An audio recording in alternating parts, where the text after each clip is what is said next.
son. Where'd you find this? Buckle up, buttercups. It's time to get down to business. Oh, yeah. It's the Totally Legitimate Business Podcast. Totally legit.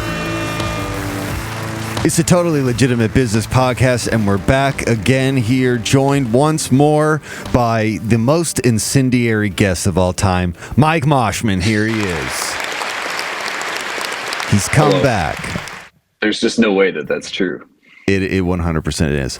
First, I'm going to say this first of all, just to get it out of the way. Please like and subscribe if you have not already. For those of you that have, thank you so much. For anybody else, please, any engagement helps a ton. So now that we've gotten that out of the way, I'm so happy that you have come on here to talk about this topic. And ladies and gentlemen, today we're going to be talking about a very strange scenario involving a gentleman who says he has the most scary haunted house of all time. Or does he? Or does he? You know what I mean? He doesn't. So how did you, I honestly, this is so funny. I haven't talked to any of my friends about this because I legitimately thought none of them would give a shit. But I have been watching this whole series of videos for the past couple months. How did you hear about this shit? It's through my wife, Andrea. She's got weird the friends. Ears to the streets. Yeah. They bring weird shit to her attention. And apparently she's known about it for a couple of years now. This has been going on for like 5-6+ years. Yeah, it's and a saga. I just found out about it. We watched some YouTube documentaries that were genuinely, scary and painting it as this really disturbing thing. And the more I dove into it, I'm learning that maybe it wasn't. It was only disturbing because it was edited to be disturbing. Scam. But yeah, I'm new to it. I'm a baby. And I wish I had known about it this whole time so I could have been following it in real time. So I'm definitely playing catch up. And I'm hoping you know things that I don't know. And I'm hoping I know things that you don't know, as usual. I am the same. I mean, I wouldn't say I'm like super duper familiar with this story. I had heard about McKamey Manor.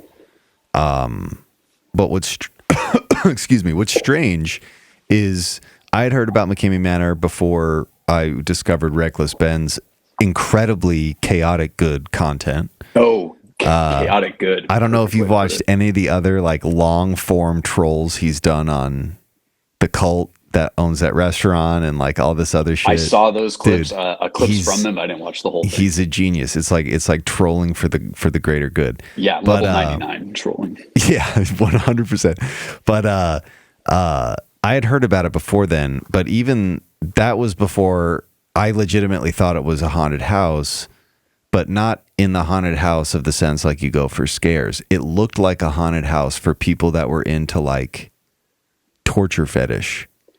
And at the time when I saw that, I was like, that's extreme, but that doesn't surprise me because I know there's a whole community of people with extreme fetishes, and maybe this guy was just capitalizing on it.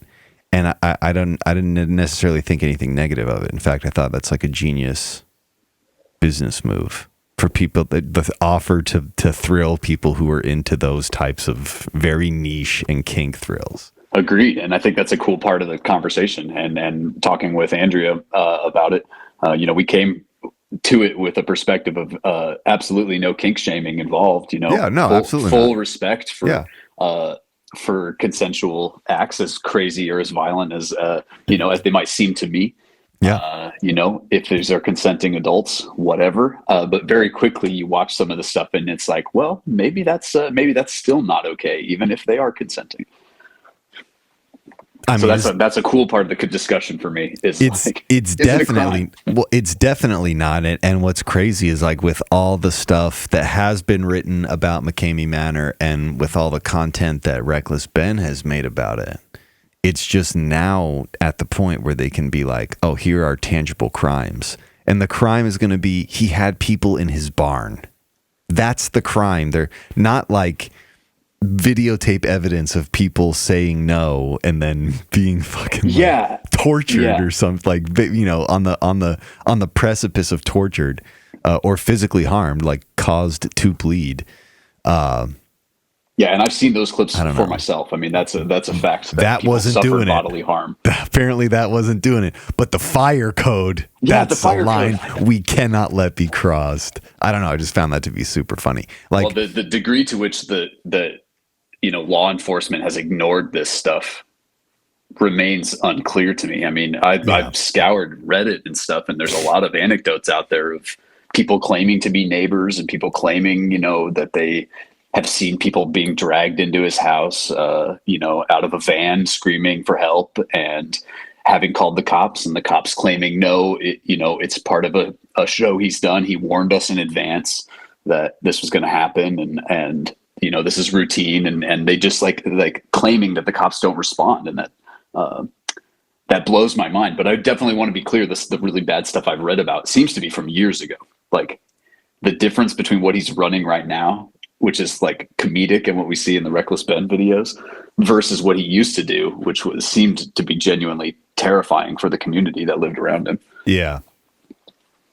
But it seems to me that if the cops, if a guy's like call you up and says in advance, like, listen, Sheriff, I'm going to be committing a crime at my house later. So if anybody calls to warn you about it, just know that, I warned you. I warned you first. So don't come over. It's not just that. I mean, really, it can be that simple, sadly. But really, it's not just that. Like, he has paperwork. He has contracts that are signed. Like from the quick observing, like a cop that would come by, he'd just show that to them. This is why it was mostly legit.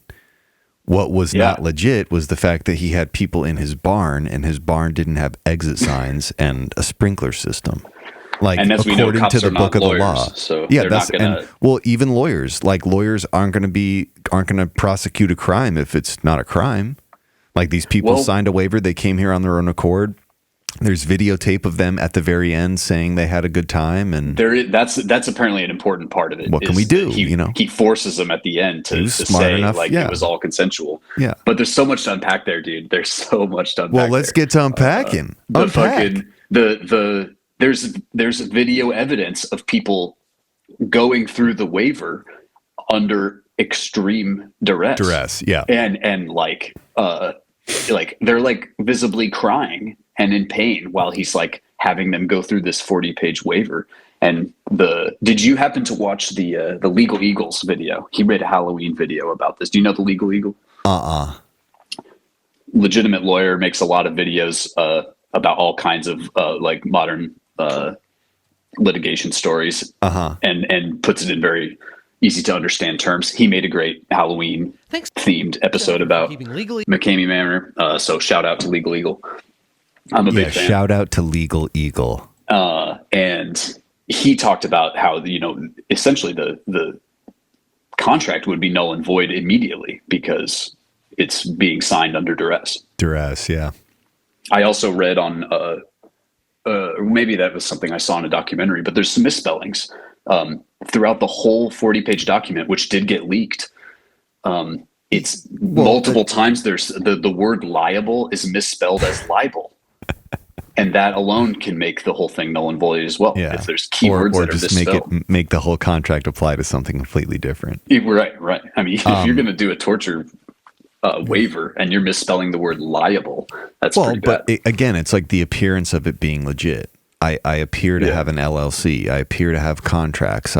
I'm banking on the fact that most people just won't read an entire contract. And that's just like plain and simple fact. Most people. And if they seem like they're trying to read it too closely, I'll spray them with the hose. And or be like, no, something's wrong about you. You're trying to cheat. You're kicked out. Yeah, that's a whole other part of it. Yeah, he vets people very carefully, it seems like, to get just the right kind of personality he wants. And I definitely feel, I don't know. It's just so stupid to me because it's like he could have been he could have been running like a kink haunted house. That to me seems like that could have been highly successful, but instead it's like all this scammy shit. And maybe ultimately it's because maybe with the latest Reckless Ben video kind of sums it up. He just didn't have, it was fake. It was nothing. He was trying to make it like it was something and it wasn't anything. There was never any $20,000. That's for sure. No one was ever gonna be able to compete for that. half the shit that he said existed there did not exist. You know, I don't know.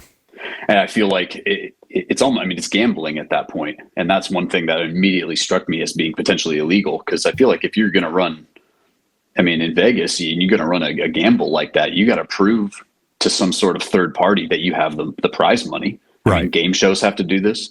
I mean, you have to show that the money is there somewhere, but he didn't have to do any of that shit. So somehow it just went unregulated. Well, I mean, he's just a master manipulator. This is the path that he chose, but plenty of people do this shit all the time. Like, plenty of people appear to be operating a legitimate thing, and they're not at all. They haven't filed paperwork. They don't in any way like pay taxes or, you know, none of the shit that they should be doing. The bare minimum. Well, I think the big loophole was that he never accepted money. Did you know that? There was never an entrance fee. No one ever paid him money to participate. Interesting. And he only accepted dog food, bro. Did you know this? The only thing he would accept for entry, dude. I this is what I learned from the very first documentary I watched, this is from years ago, this is before his wife divorced him, and before, apparently, according to Reckless Ben, his wife took all of the apparatus and all the horror stuff that he used. This is well before the somewhat legitimate house horror. Apparently, they had a huge house with a huge yard, and they had upwards of 10 dogs.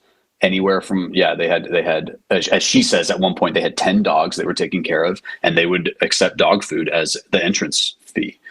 And then because they weren't accepting money, I feel like it's not like a legitimate, you know, it's not a gamble. Like, no one's gambling, so they're gambling with their body and their personal safety, and psychological well-being. But so maybe that's a loophole. You don't have to prove that you got the prize money sitting somewhere because no one paid an entrance fee. No one put any money up. But that's me speculating. I don't know. It's just such a bizarre scenario. Did you know he used to employ kids, minors? He originally, in his original location in San Diego, he got run out of town and he went to Tennessee. I did not know that, but that does not surprise me. Yeah, you're familiar with Tennessee. I suppose that's where you'd go, I suppose, for your torture mansion. No. But yeah, he used to just employ... let me be clear. That's not where I would go for my torture mansion. Just saying. Well, don't go to San Diego. Apparently they don't like it there. And he would just offer pizza to the kids and the local kids in the neighborhood. What a fucking weirdo. And the minors would hang out after school and be the actors in his performances. So weird. And apparently there's anecdotes of them, of them torturing their own teachers who would come in and shoving their teacher's face into the dog shit, the trash cans full of dog shit they would have in the backyard and stuff. I'm just reporting what I heard. God, that is incredible. Yeah, this is like 6+ years ago, before he got run out of town and he moved to Tennessee to open the location, which he would then say he was only employing, legal adults who were apparently, adults with violent backgrounds and registered sex offenders and things like that. So he didn't have a great reputation even after that. It was like a carny operation for sure. It's a demented, Rob Zombie carny operation. Yeah, it looks like that for sure. He kind of does look like the clown guy too.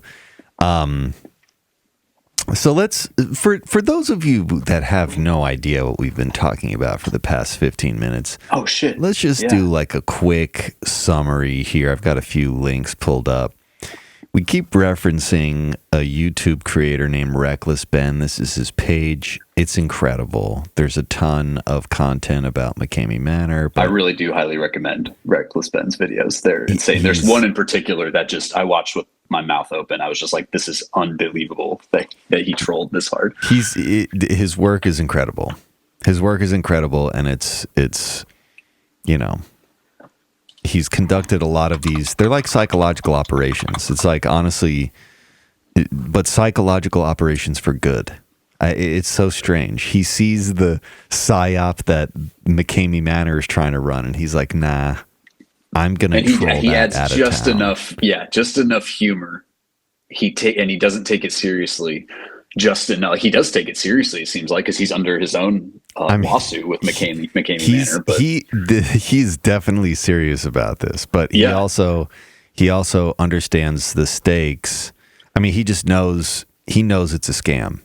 He knows that he wants to go to court, because if they go to court, that means McKamey Manor has to say shit under oath. Yeah, like that's why he's smart. He sees the scam, and all he's trying to do is bring so much attention to the scam that the rest of the fucking shit unfoils. Oh, right. But what is the scam? I guess, where you're going to lay out for McKamey Manor? Yeah, just like what it really. I don't know. I mean, honestly, especially once you see the video, like the actual videos, or at least the portions of the video that Ben shows in his videos. For me, it's just like Russ is like a serial killer. He isn't serial killing people. Like this is like, it's honestly to just he doesn't take a fee. The only requirement is dog food. Sounds like this guy is just like getting his kicks off of manipulating people and bringing them to his house and torturing them. Yeah, and there's lots of people. He wouldn't be the first. In the BDSM community who are, chiming in, like, this is not how we do consent. No. In our community, this is not how we deal with, with violent kinks and violent fetishes. There's a professional way you deal with that, especially if you want to hire someone to do it for you. This is him enacting his fantasy. He's not trying to bring anyone else pleasure. It's his. It's just his. And like, that's really like what becomes apparent is like, especially watching the videos. It's crazy shit. Anyways, so McKamey Manor. Here's the Wikipedia page. McKamey Manor is an American haunted house attraction in which survival horror-style events are enacted. It is considered a pioneer of extreme haunted attractions. Founded in San Diego by Russ McKamey, it was originally located on his property until it was moved to Tennessee in 2017. The house operates year-round, offering visitors tours that can last up to 8 hours. To participate, guests must sign a liability waiver that includes the inability to leave the experience without the staff's permission and being subjected to various forms of physical and psychological torture, including having bones broken, teeth removed without anesthesia, and being drugged. McKamey Manor has attracted significant controversy, criticism, and media scrutiny. So that is what this place is. Pretty good rundown. Yeah. I question whether almost any of that is like really true based on all the stuff that I've seen, but or how true any of that is, whether he actually pulled people's teeth out and was drugging people. I don't know. No, probably won't ever know. But 100%, they're 100%. That's bluff. He's like, there were no, like Ben says it in all of his videos. There's no animals. There's no fucking high air. There's just like a garden hose and apparently a trash can full of dog shit. That's it, and some dog food. Right, exactly. And see, what's silly too is reading down here in the controversies. A writer, Megan Selling from the Nashville Scene, which is like just a Nashville publication. Even she is saying there is no $20,000. No one has made it to the supposed Huntsville portion of the show. McKamey knows what will break people, and after stringing them along, he can simply pull out what's needed to shut down the show when it's ready to end. Right? Yeah, I have the breakdown on that because he used to advertise it as like room by room. Uh-huh. And so he was like, you have to make it through the final room to get the 20,000. And there was supposedly like 8 to 10 rooms or whatever, and each one with a different psychological theme. And he could just easily pull the plug and just be like, nope, sorry, you didn't make it to the final room, Yeah. and for any reason whatsoever, he can just pull the plug and say, oh, you didn't make it, oh, you're under too much distress, you're out of here. And then as I watched with Reckless Ben, the new thing is because he lost his property and his wife left him and took all his gear. Now it's all about, you have to make it to the manor. And so he'll just meet you in a literal, a park. And just like torture you with just him, him with his van, or he'll just have you in his backyard and just like spray you with the hose. He'll just do stupid shit, claiming like, "Oh, you haven't yet even made it to the manor." Like he's always just moving the goalpost to the to some illusory like final level that no one ever actually gets to. And anecdotes, and these are Reddit anecdotes, who knows, of people claiming there were, Navy SEALs that signed up and people that actually lasted, 7-8+ hours under this torture. And he still was like, nope, you didn't make it. And, you're out of here. People who claim they actually held up against the torture, and he still didn't let it through. So this dude just never had 20K. No, he doesn't even have a final level. He's got nothing. He doesn't even have a first level, dude. Well, apparently not. Apparently not. Maybe he used to. I don't know. Well, again, like I'm guessing the first iteration of this before his girlfriend took all the stuff, that one had props. Like there was you moved around the room, right? No, there were pictures of it and everything. Like there were props, but she took all that shit. And apparently, so he was stuck to his own devices in his. But there's barn. Still speculation that even though he had props and like some of the stuff he says he did, the like footage of it lasting for hours and hours is potentially bullshit. just edited, and it's just like 30-second clips. Well, I think that's close-ups. That's also a great revelation too. Through the course of people talking about their experiences with that place, a lot of them would say, "I felt like an actor," and I didn't understand what that meant.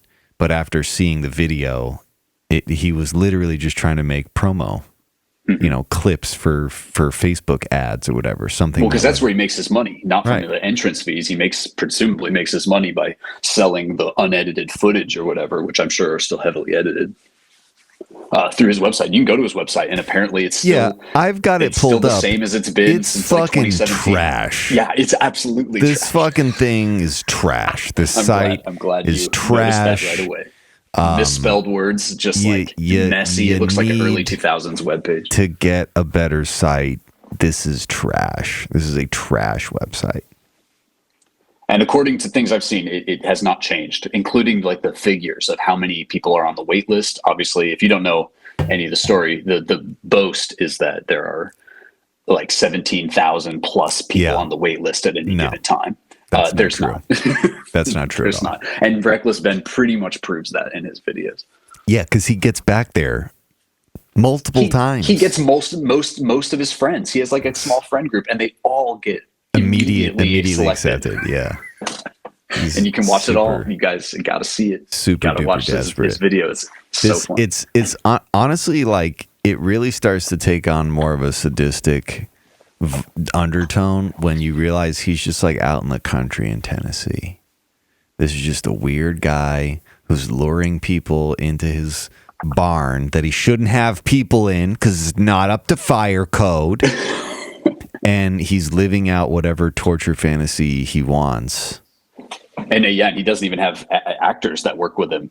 It's so weird. In the footage with Reckless Ben, it's just him and a garden hose, and he like puts, I don't know, he straps like weights on your back and makes you do like burpees and stuff. He's like just reenacting like Navy SEAL boot camp shit. One moment. Yeah, sure. Yeah, this is for everybody who's looking at this. This is Russ McKamey. I think he looks like Biff from Back to the Future. He kind of does. Once you see that, you can't unsee it. I'm a big fan of Biff, so no disrespect to that actor. I love that guy. Whatever. His name is, definitely. But yeah, it's I don't know. It's weird, dude. It's like he's just a serial killer that hasn't killed anybody yet. Like instead of just finding groups of people who are into this kind of shit and consensually and reasonably going about it. But maybe that's the thing. Like there's a part of me as I'm watching this whole thing play out is like the real twist here is that he just wants to get his kicks. Yeah, and he considers himself a director. This whole infrastructure, seriously, this whole infrastructure exists for him to get some like kind of, I don't know, sadistic. And honestly, it's also funny to me that more people just don't see that it's bullshit. Like, how many times does somebody say something without proving it? But I don't know. People just believe whatever they want. I think people want to see for themselves. Honestly, it's really hard for me to justify in my brain, and that's a whole other part of the discussion. Is like why people are even signing up for this. And you can read their accounts. I'm looking at it right now. McKamey Manor Reddit is just full of supposed anecdotes of people who, just like messaged him one time and immediately got accepted to go participate. It's like, where's the wait list then? Where's the 17,000 people you got to beat out? He's like, I think he's desperate at this point. In this point in time, I think he's desperate. I think he was always desperate. I mean, even looking at the videos that really like bring attention to his thing and realizing those were just bullshit. He was always desperate. He was always just hoping that he could fake it until he made it, and be, I don't know. And like did he make it? I don't know. I mean, kind of. This is another funny thing about the internet is like, on Instagram, he's got 5,000 followers. I don't know how big his following is on Facebook, but you just need a niche. You don't need mass appeal. But you just need 5,000 followers on Instagram. That's not very much. It's not at all. But what I'm saying is that combined across his YouTube page and his own Facebook, personal website. And I don't think there's much business coming in from the website, but any of the social platforms where all the videos were posted, where all the engagement is, where people duke it out in the comments about whether it's real or professional wrestling, and I don't know. It's like maybe it's just enough. You don't need a lot. You don't need a bajillion followers to make enough money to pay your bills in Tennessee. Yeah, that's all I'm saying. There has to be some other money stream, at least early on. I just have to imagine he was wealthy in some other way. He was a veteran for like 20 plus years of the Navy. I don't feel like, there's no way you don't come out of that long career in the military without some money to back you up, I feel like. So maybe he's independently wealthy in some other way. I don't know, but he had to have funded it, himself early on. But funded what? You see what I mean? Like the overhead for this is just him, a camera, and some power tools, some props that aren't even super expensive that he didn't even buy. Good point. He's paying actors. He had like a whole crew. There's footage of him with, a whole crew of people, of cameramen and actors that presumably he was paying wages to participate with him. I don't know. Well, I don't know. He was paying wages. The kids in pizza. We know that. He paid the minors kids in pizza. Of course, you pay the kids in pizza. But it's nothing to be like, hey man, I'll give you $100. Just come film this dumb thing with me. Sure. So that's 10 people. It's $1,000. That's not that much money. It's not like he has like a permanent staff of 50 people. The person who says they're his lawyer that's always harassing Reckless Ben, she might not be real. I don't think any of those documents have been read by a real attorney. Well, in the first documentary I watched that interviews his ex-wife, she claimed to be a paralegal or something at a legal office, and she's like, part of my job was drafting the 40-page waiver, and it's like, you drafted this 40-page waiver full of typos. It's like, you shouldn't be proud of that. Let me find it. Yeah, if you could send me that link, I'll put it up here. It's a much more. It's not like it's the full McKamey Manor story by Rachel Oates from 4 years ago, and she takes it way more seriously and is much more critical of the fetish side of things. She's not trolling him. She's just uncovering the story. Yeah, she's just presenting the information as if it's really true. And at the time that she would have made it, there's none of the stuff out that there is now. Right. Where it's just like him in a yard with his garden hose. She's talking, and she's looking at footage of him being interviewed much more seriously. Yeah. And forewarning, there's very disturbing images in that video. Really? And she will warn you as well. Oh yeah. There's footage. Like what?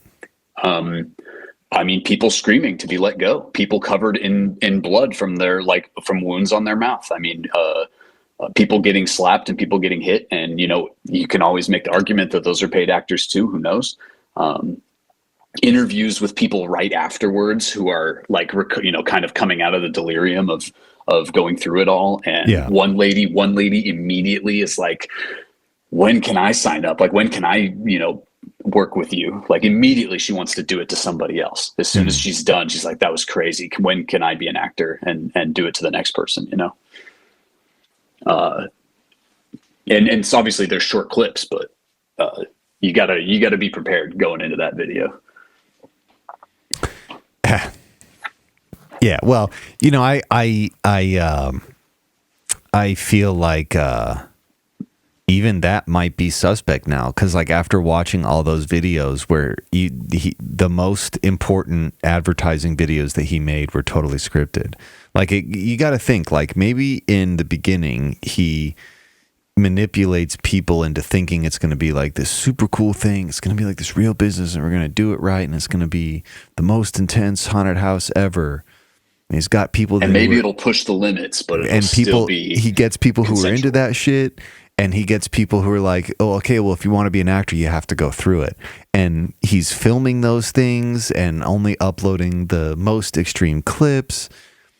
I don't know. The latest video from Reckless Ben just makes me think the whole thing was a fucking scam. And maybe I totally agree. Maybe there were some like legitimate people that participated, but it's clearly not a money-making enterprise. The hours and hours of torture that he claims, or whether it was short and he got the footage he wanted and it was like, okay, we're done here. Because that's the whole point, is he just pulls the plug whenever he feels like it. I think that's what the bulk of the footage would show, and like, again, there's some kind of, it's so silly. Like, you just say, oh, I have an LLC, and oh, here's a professional contract.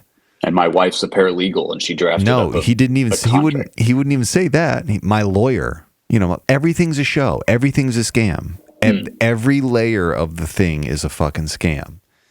And do you know he works at Walmart now? And that seems to be fully confirmed. You can look it up on Reddit. He probably always worked at Walmart. Maybe.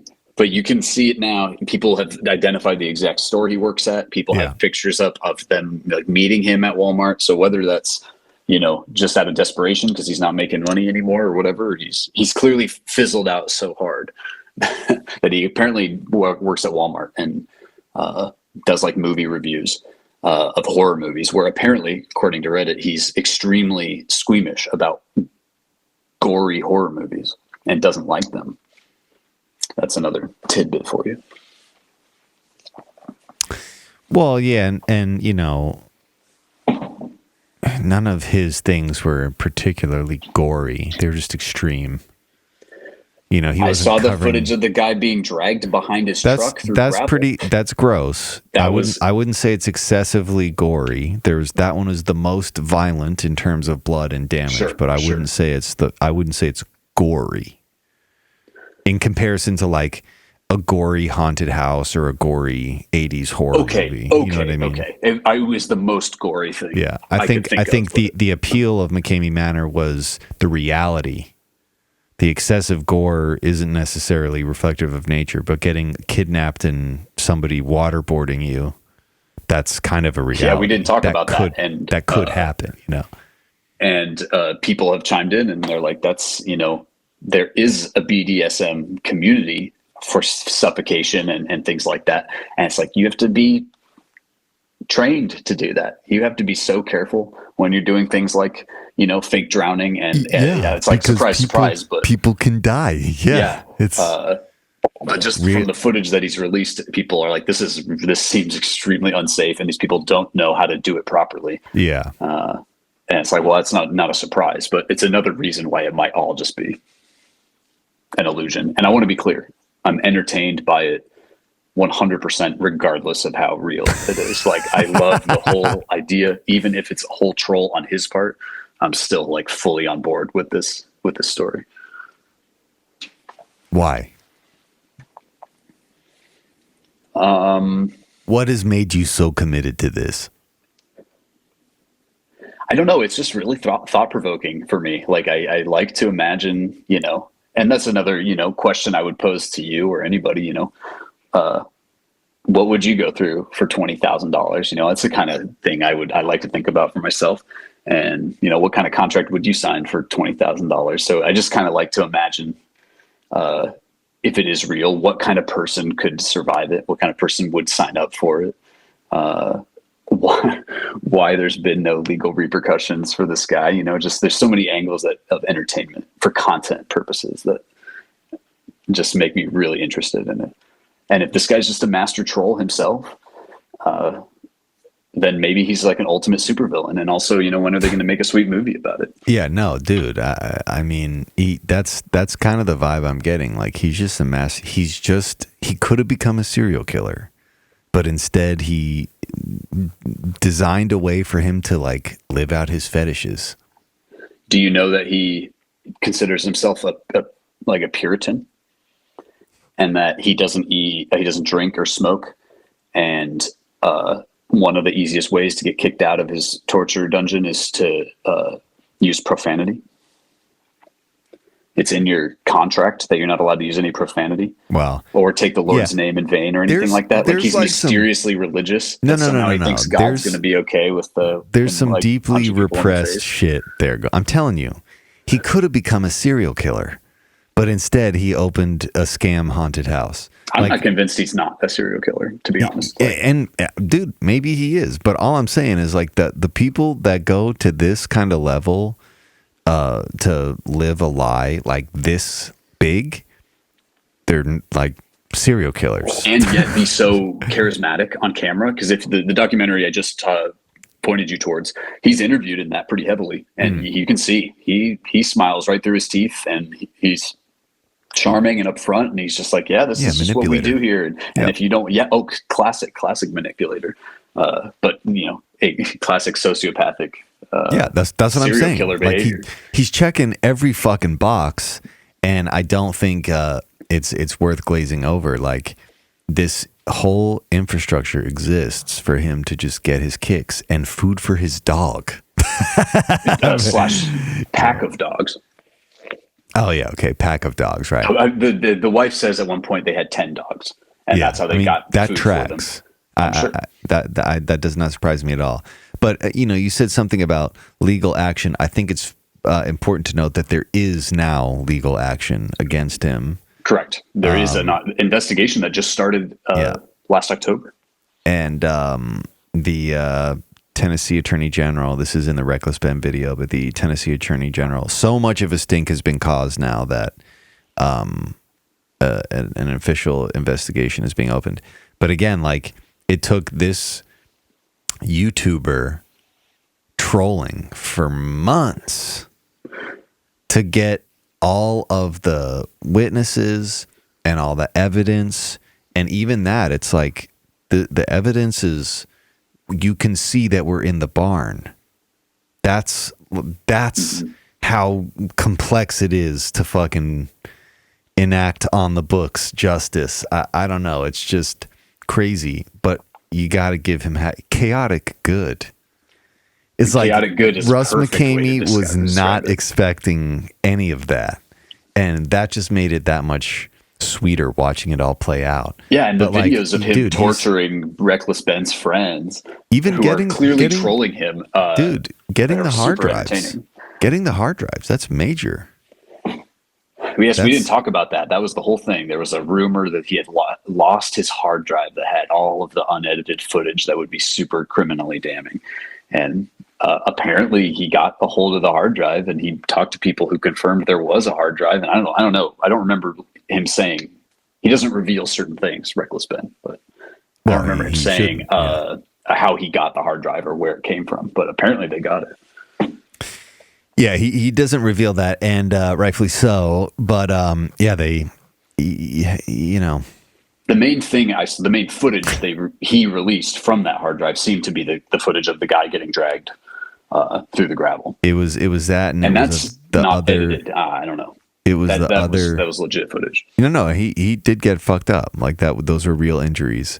And he also released the unedited video that he tried to make with his former employee, where he shaved her head. And that's the thing where she's saying no, like half of the video, and he's just saying yes, you do, yes, you do. Yes, I do want to say that for anyone watching who has no idea what we're talking about. The whole advertisement of this horror house is that there's no safe word. He's on the record saying, like, we don't do safe words here, and it's like in the waiver that you don't get a safe word. And apparently some people did establish safe words, and him and the crew ignore them. Yeah. It's like, and that's where I would draw the line. I'm pro kink, I'm pro fetish in general. But as soon as there's safe words that are not being honored, that's no how the longer whole okay. system works. Yeah. It's the fucking glue that binds that entire system together. So for that whole community, this guy's an outcast, and same for there's the haunt community. People that do extreme. Did you happen to come across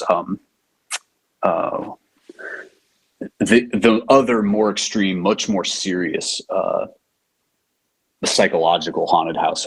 I could look it up in a moment. That boasts they don't do any physical injury whatsoever, but it's still much more intense than any other haunted house, and it's all psychological. But it's a no touch sort of haunt situation.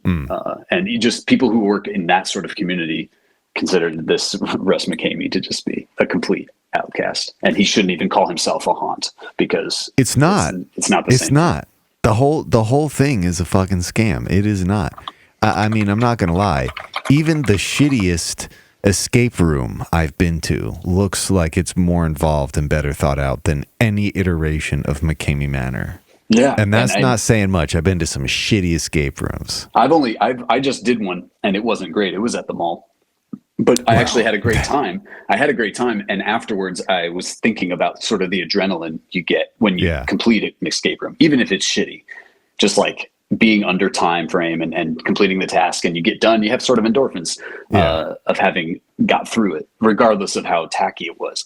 And it's like, that's got to be the sort of thrill seeker that people, that thrill seeking that people are looking for when they sign up for something like this. A little more extreme, but yes, similar, same vein. They're just looking for that rush of having done it, having completed it. It's not like, I don't know, I'm speculating, but sitting through it and actually being actively tortured is probably not the main draw. It's like looking at it in retrospect of having gone through it and survived it. I want to find the name of this just for anybody who's interested, because this other haunted house I'm thinking of has made statements kind of denouncing McKamey Manor.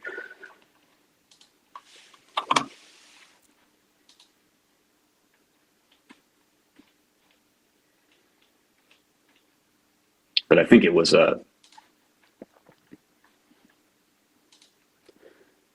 this one might be European, and I've been to some escape rooms and haunts in Europe, and those are really intense, and they have very professional actors and professional sets and setups, and they don't touch you, but they do everything they can to scare you. Yeah, it's a haunted, like an actual haunted house.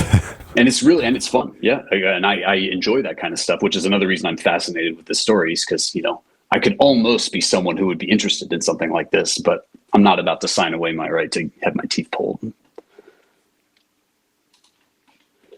Yeah, I don't know. I'm really not finding the name of this other one that I wanted to mention to you. I'll have to look for it. Yeah, it's fine. Maybe it'll come back to you here, but yeah, it's an extreme scenario, and it's just like with serial killers. You're like, how was this guy able to do this for so long? This guy's been doing this. He loved doing it like his whole life. He was doing stuff like this in the Navy wouldn't fucking surprise me. Yeah, apparently on Navy ships he was like doing haunts like this, is what he claims. Yeah, well, I'd need to hear some other sailors talk about that, but it's just, it's all just him making claims, dude. Right. Like that's all of this is. It's just like him saying that this is what is happening, and who knows what's really happening behind the scenes. Yeah, he really, like, I think he just took fake it till you make it, and was like, I'm gonna do this. I don't know. It's just weird. It's just weird because if it was right and like marketed correctly, I feel like it would be a huge success. That's why it's so funny to me. It's like, he fumbles it. It could have been really cool, even if he just like cut it in half and was like, here's what we're going to focus on. Yeah. It probably could have been a very successful thing, but if he could step away from like his own torture fetish and market it as like, we will produce whatever your fetish is. Man, I bet there would be 20,000 people on a wait list to do something like that, especially if there's no entrance fee. That's what I'm saying. All I have to bring is a couple bags of dog food. You know, people be lining up. That's what makes it seem more and more to me like it's just him. It's just some like weird desire to control and manipulate and have control, dominate. Absolutely. You can see that in the footage, like that he releases, at least. It's all just him, you know, face to face with his victims, just, you know, making sure they know that he's in complete control of their body. This is the Hulu documentary that just came out, also worth checking out. I have not seen it yet. Did you watch it? I have not, no. But I also was watching something where I think they were interviewing like his wives or former girlfriends, and they're all like, yeah, he was unnecessarily rough all the time. You know, I don't know. To me, can you imagine just being around this dude, let alone being like a significant other? I mean, just being like his supposed like best friend also made testimony to the same thing, to the same effect. It's like, man, being just in this guy's inner circle at all sounds miserable. Yeah, sounds horrible. Yeah, I don't know. Yeah, the Hulu documentary is high on my list. That apparently that's the reason it took Reckless Ben so long, is because he was trying to interview so many people. But they were under NDAs. Who appear in that documentary. But now the NDAs have expired and they can finally talk to him. Yeah, highly recommend the Rachel Oates documentary to you. It's just like 45 minutes. It's got a lot of cool stuff in there too. I'll for sure watch it. She does a really great job. And it's when did this come out?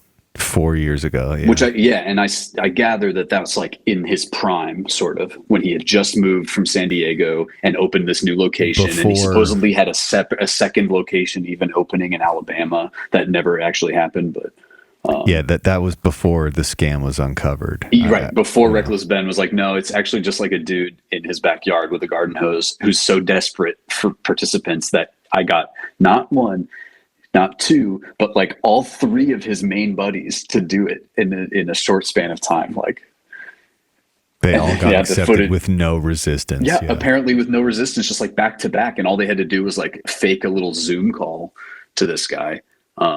Whereas in the Rachel Oates video, which was the most disturbing thing, is the footage of him vetting his participants.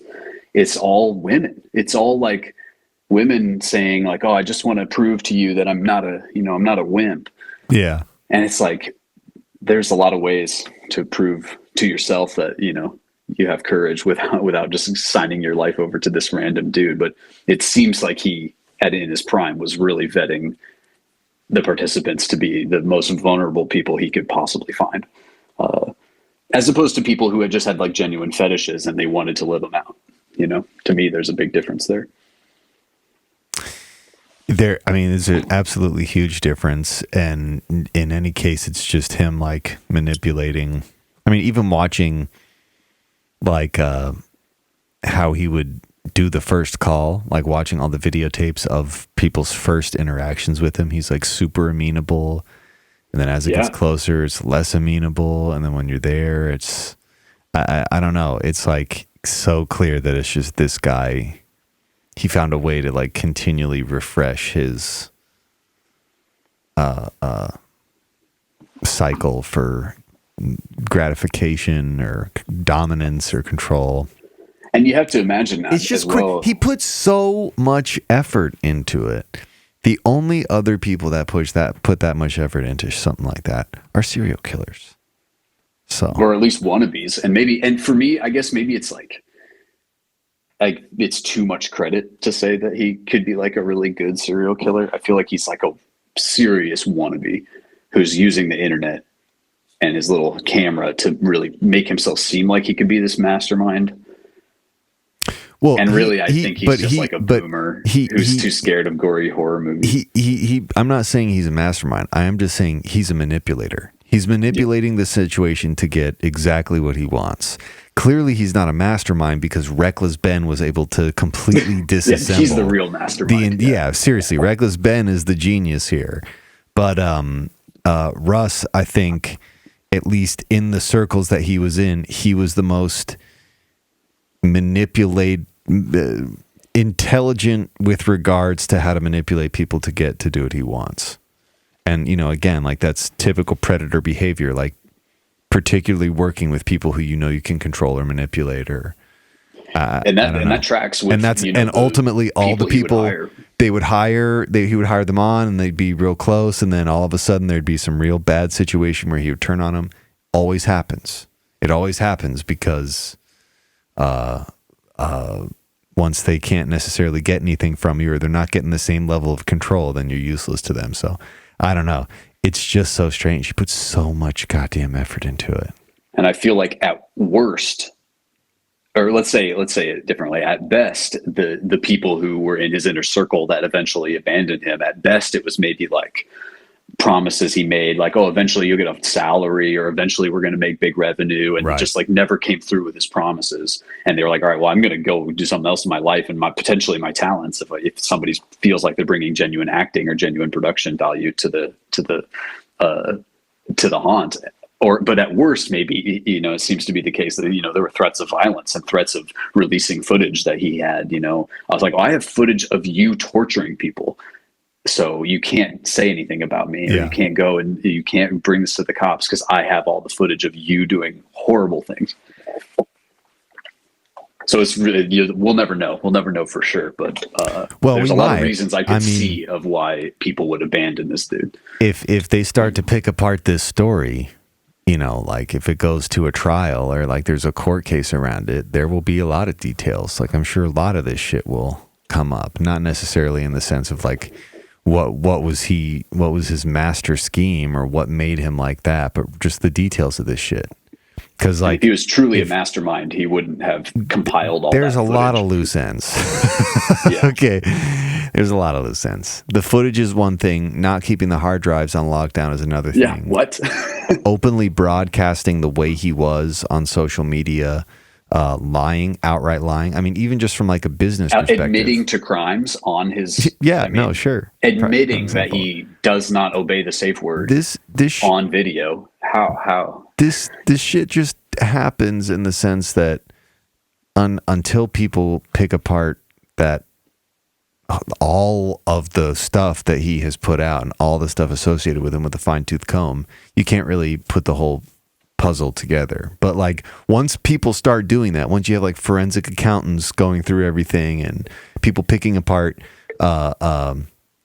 everything that was said by anybody even tangentially related to the scenario, that you get a pretty clear view of, and I'm telling you, it's going to be a scam, and the scam is he wants to get boners. That's the scam. He wants boners. He wants to go and jerk off to his own footage. And his wife's like, oh, he pores over that footage for hours and hours every night. It's like, that's the dude you're gonna set your life up with, is a dude who's like, sorry, babe, I'm gonna go look at my torture footage for the next couple hours. Like, damn. I mean, it just makes me think that anyone's hanging around this dude either disowned him or were just as fucked up as him. Yeah, I'm trying to remember what, I think this was in the Reckless Ben series. They interviewed that other guy who has that other haunt who was equally mysterious. Did you watch that episode? I'll see if I can pull it up. No, that might be what I'm thinking of. The more legit haunt? No, it was like another guy who I'm also got a lot of jumbled information in my head that I've read about in the last month about this shit. So. Dude, you have a lot of good details. You had a bunch of details I had no idea about. Well, I went same on you. So that's why I texted you originally. I was like, James either has heard of this and knows some shit I don't know, or he hasn't heard of this, in which case you're welcome. God damn it. I can't remember which one it is, but they do one episode where they go meet with another guy who was like a former. It was before they meet with the guy who got dragged behind the truck. Okay. But it was like a guy that they were all kind of banding together to, like, I don't know, make McKamey Manor legit or do their own thing, and then they merged with McKamey Manor. But he was equally as shisty, and he was like super metal. He had like all the metal paraphernalia on. And I might have missed this particular video. I'm not sure. It might not have even been Reckless Ben. It might have been another creator who was doing research on McKamey Manor. Like as I was going down, I did in fact find the other haunt I was thinking of is called Blackout, which is a much more professional outfit you can look up, and they do market as being, you know, extreme in similar ways, but no physical injuries whatsoever. It's all psychological. But yeah, I miss where they're located, but I wanted to say in that must possibly is located in Europe. Sick, dude. Yeah, this seems more legit. And this is immediately more legit. Look at their fucking website.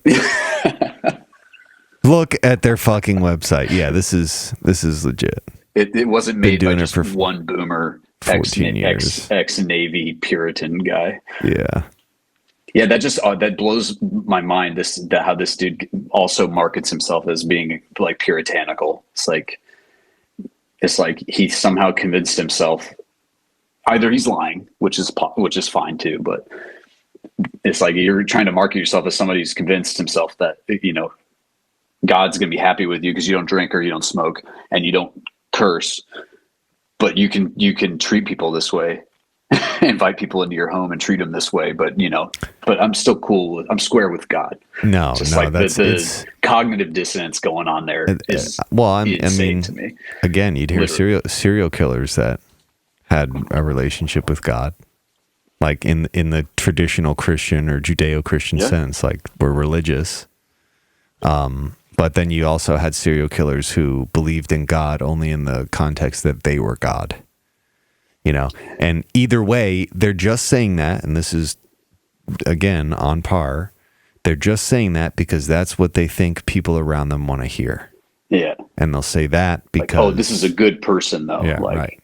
He's exactly. A good person, but he does this weird thing, but he's a good Christian. And, you know, here in Tennessee, our neighbors need to be Christian, like that. Yeah. That kind of mentality. He is smart enough to understand that he has to, like, I'll pull your tooth out, but I don't take the Lord's name in vain. The level of manipulation is just like, again, impressive. It's a lot of thought. This is a lot of energy. Yeah. But just clearly his life's work, you know. And maybe that's why he's holding on to it. Like, maybe that's why he's so desperately trying to, like, fake it till he makes it. It's like, this is my last hope. It has to be. I mean, it's my like only chance for a big break. And that's why the trajectory he's taken and the fallen from grace that you can witness on the Reckless Ben videos, where he's just like a grumpy dude in his yard with no one working for him and no props and no living, no live spraying animals people or anything with a that he used to hose. Advertise. Yeah. He's literally just making the dude do push-ups with like a thing on his back while spraying him with the hose. And it's like, this is lame. Yeah. This is just lame. It's not even boot camp. Yeah. You know, like boot camp would be 20 times more extreme than what he's trying to make him. Yeah. Do. But it's clearly he gets, if he was really in the Navy, it seems like he was, like he must have gone through some sort of boot camp and it inspired him, and he was like, oh, I can do this, but more extreme. There's something there. There's some like weird trauma that is playing itself out in him getting his rocks off by, you know, dominating or just making people uncomfortable and seeing people in pain or in duress. Yeah, and that's where you watch some of the videos, like these people are probably really in duress. You know, it's hard to it's hard for me to convince myself that even the victims, they're not acting the whole time. Like, no, I think people went through some shit. And the guy who got dragged behind the truck, that's pretty clear. He got dragged behind the truck. Tangible. Like there was actual blood. It wasn't fake blood. And if one person had come out and everyone else was like, no, we were all paid actors. I was just doing my thing. That'd be one thing. But basically everybody who was ever involved in it is like, yeah, it was terrible. I was abused in some way, mentally or physically, and he needs to be arrested. Every single one of them. When everyone who was associated with you. But according to the same people, every single one of them was forced, at least at the end of it, not only to sign the waiver, but at the end of it to get on the camera and say, yeah, that was great. And it was all consensual. And like, they have to consent like one last time before he lets them leave, you know? And apparently there was a neighbor, you can see it in the documentary I recommended to you. There's like a neighbor lady who was like fed up with all the commotion and stuff, and she submitted to the torture on multiple occasions, including and one time where she was able to escape and like hop the fence and run away. And the dude's wife, Russ's wife, says on camera that she went and got in the car and tracked her down, found her hiding in a bush, and pulled her back in the car and took her back to the house. She admits it right there on camera. You can watch it. It's like, that seems, I don't know how could that possibly hold up in court? No matter what you signed, like that's kidnapping. Yeah. Well, how much longer you got? How much longer you got? Oh, hey, I lose track of time thinking about this crazy shit. You got an extra half hour? You got another half hour? Sure thing. Yeah, sure thing. All right, sick. We're gonna wrap up the regular show here, and we're gonna queue up for XLB, which is extra large business. It's what goes on the Patreon to the subscribed patrons. But I want to say thank you to everybody who is not a patron. Please think about it if you're not. And thank you to our guest, Mike Moshman, for coming on the show. We appreciate that, bub. Hey, my pleasure, man. This has been the Totally Legitimate Business Podcast. Like, subscribe, and see you later. This has been the Totally Legitimate Business Podcast. The end. With your host, James Oliva. Executive producers, Clint G and James Oliva. That's obnoxious. Sound design, mix, and master by James Oliva. Literally no one cares. For more Totally Legitimate Business, subscribe to our YouTube channel at Totally Legitimate Business or add us on TikTok at TLB Pod. When will this end? Thank you for listening. Now get back to work. Move it along.